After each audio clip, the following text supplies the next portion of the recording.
birthday. A few days short. A few days short, but didn't have a chance to see you on the day.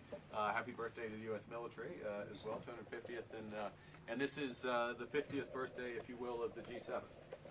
This marks the 50th birthday of the G7, and the G7 is nothing without U.S. leadership, and your personal leadership of the United States.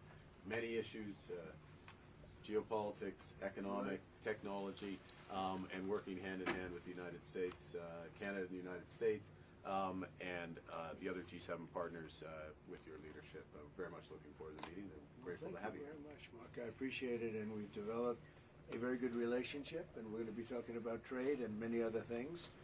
And we have a whole group of people, some traders and some other people. I see my top economy people.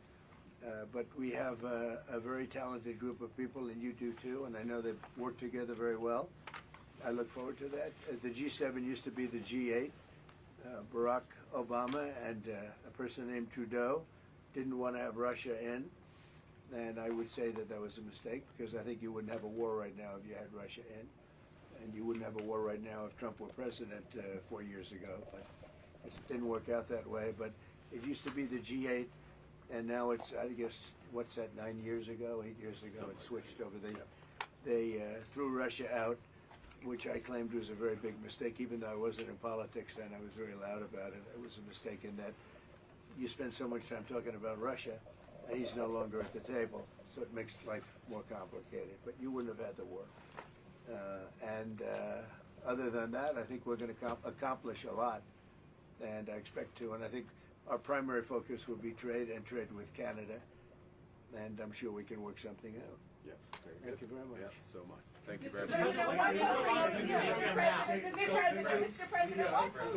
Mr. President, holding up a deal with Canada? What is holding up a deal with Canada from your perspective?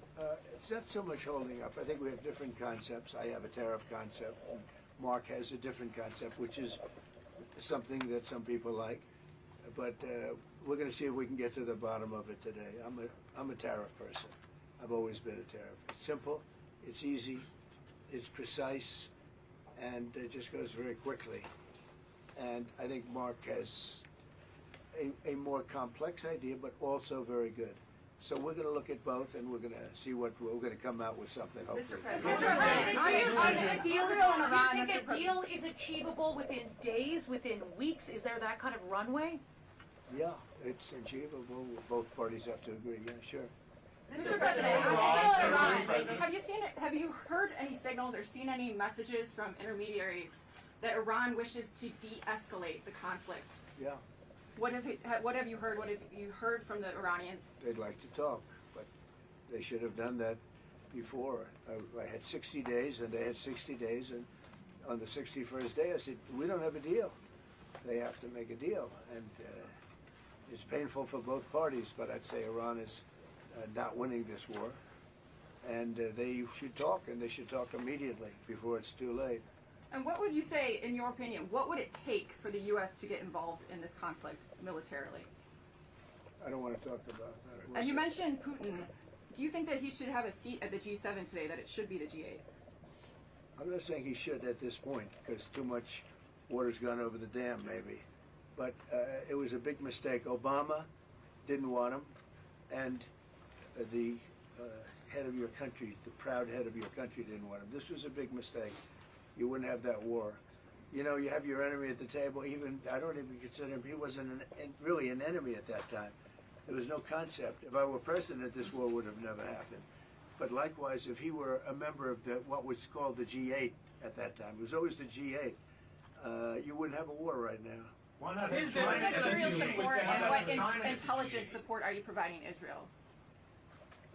We've always supported Israel. We have for a long period of time, strongly. And Israel's doing very well right now.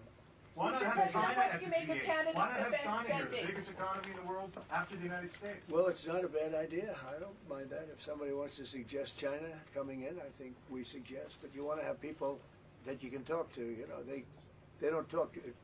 Putin speaks to me. He doesn't speak to anybody else. He doesn't want to talk because he was very insulted when he got thrown out of the G8. As I would be, as you would be, as anybody would be. He was very insulted. And I mean, he was thrown out by Trudeau, who convinced one or two people, along with Obama. He was thrown out, and he's not a happy person about it, I can tell you that. He basically doesn't even speak to the people that throw him out, and I agree with him. On immigration, why are you ordering ICE to target Democratic inner cities? What's behind that? I don't know what you're saying. You did a post last night where you said you want ICE to really target Democratic. Yeah, I want them to focus on the cities, because the cities are where you really have what's called sanctuary cities, and that's where the people are. I look at New York, I look at Chicago. I mean, you got a really bad governor in Chicago and a bad mayor, but the governor's probably the worst in the country, Pritzker. But I look at how that city has been overrun by criminals, and you know, New York and LA, look at LA. LA, those people weren't from LA, they weren't from California, most of those people, many of those people. And yeah, that's the focus. Biden allowed 21 million people to come into our country. Of that, vast numbers of those people were murderers, killers, people from gangs, people from jails. They emptied their jails out into the U.S. Most of those people are in the cities, all blue cities, all Democrat-run cities, and they think they're going to use them to vote. It's not going to happen.